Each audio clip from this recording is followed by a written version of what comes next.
Welcome back to Straightforward. My next guest is Kia Brown Chambers. Kia is our newly elected school board representative at large citywide. So Kia has made history. Welcome, Kia. Hello, thank you. Well, you have worked very hard. I can vouch for that. Yes. Actually started when you announced in October.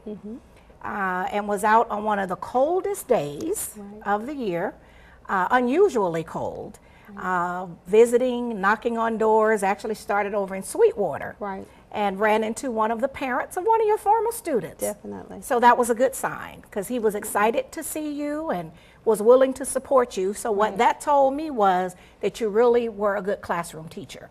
Yes. Yeah. I would hope so. Yeah, well, you know, sometimes we believe our own press. So when we hear it from other people, which he was a parent, and how old would his child be now? It was. Oh, she is getting ready to go to college. Okay, so she's so an I adult. taught her in 3rd grade. Okay. She was actually one of my gifted students. I remember her well. Very smart, very young smart lady. girl. So he was excited to see you, and that's a very good thing because when we can get that type of feedback from the non-political people, that is what the true measure is. So. We know that you worked hard and other people on the ground, your poor kids, you drug them all over the place. Right. By the time the race was over, I think they probably wanted to hide from you as well. But a little about your resume. You started your career. You are a former educator. And where did you start your career? I started at Hannon Academy, and I worked right across from what was then Peabody Apartments. So I taught 1st grade my first couple of years there, and I remember my first year I had 27 1st graders in my classroom, and most of my students were considered at-risk kids, but we worked really, really hard that year. And at the end of the year, I had 7 students that qualified for gifted education. I did that a couple of years, and then I moved into self-contained gifted education, and I did that at 3rd grade for several years before becoming the academic coach of the school. Okay.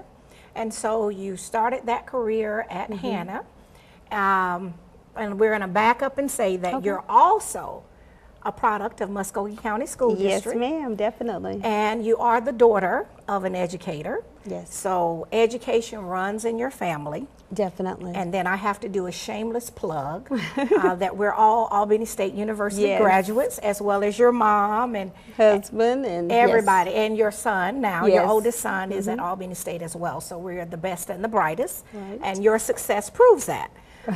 But you went on from Hannah to supervising student teachers. Certainly. So you've seen it at all the levels. Definitely. You were a student in Muscogee County, then you worked as a teacher, and then you supervised those aspiring to be teachers. Right. And so how was that? That was a great experience for me. I worked at Columbus State University as a university supervisor. And what that experience taught me is the different dynamics of the different schools throughout the district, throughout Muscogee County. I had to travel from school to school visiting my students and observing how they handled themselves in the classroom. And I was able to take something that I was very passionate about and share with them on how they could improve and how they could be a stellar teacher. Because I know in this district we don't want to just, mediocrity won't do. Right. So you're looking for a teacher who will go above and beyond and who will be an exceptional teacher, and that's what I tried to instill in my students. Okay. And so those are the things that we're looking forward to you transitioning into the role as citywide school board representative.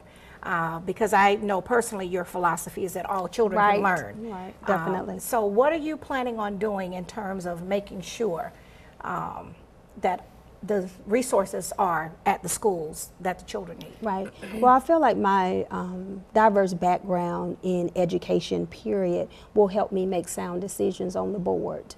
Because before I make any decision on the board, I'm going to ask myself, is it what's best for kids? I think that has to be the focus.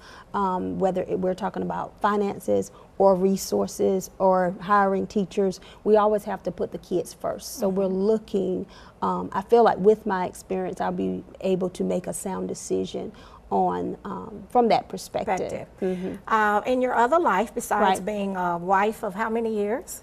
Oh, 23 years 23 I've been married. years. Yes. You are a mom of 3 boys, Right.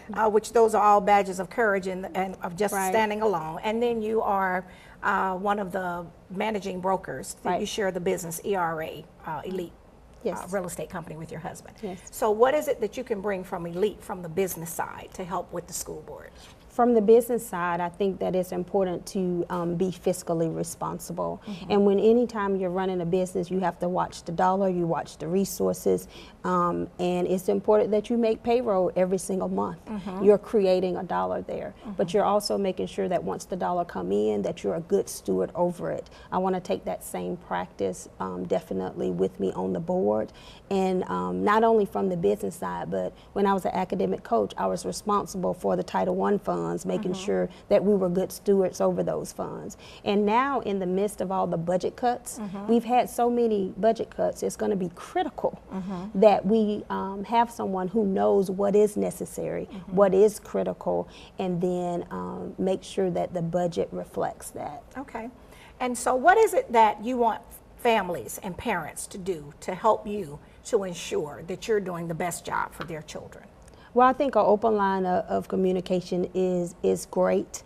They can always reach out to me via email or via phone.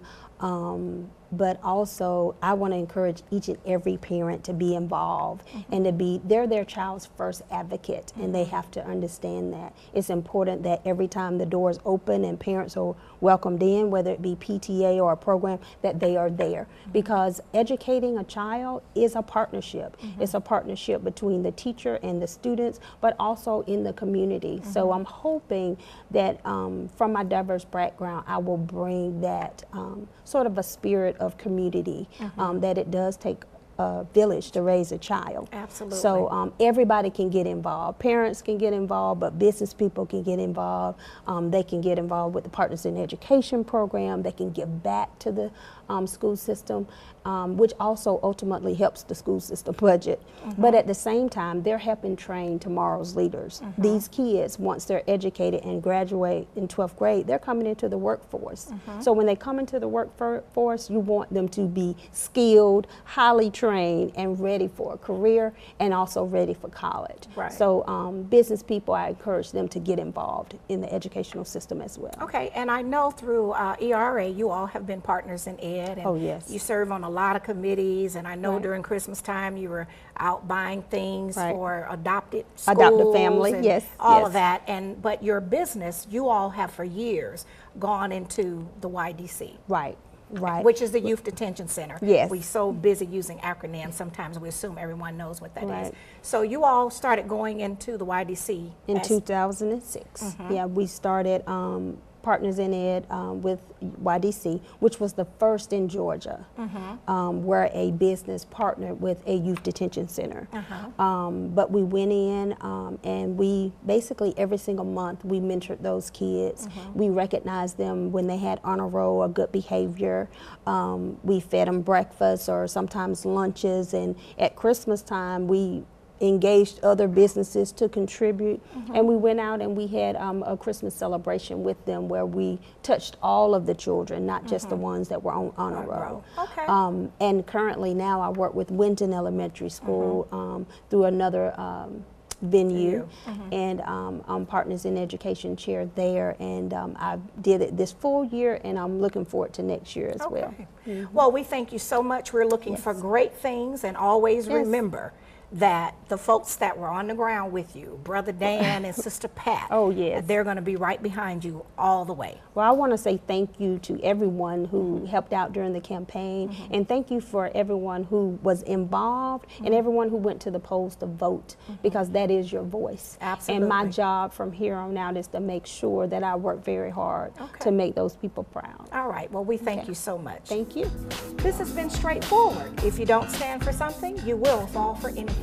Until next time, be blessed.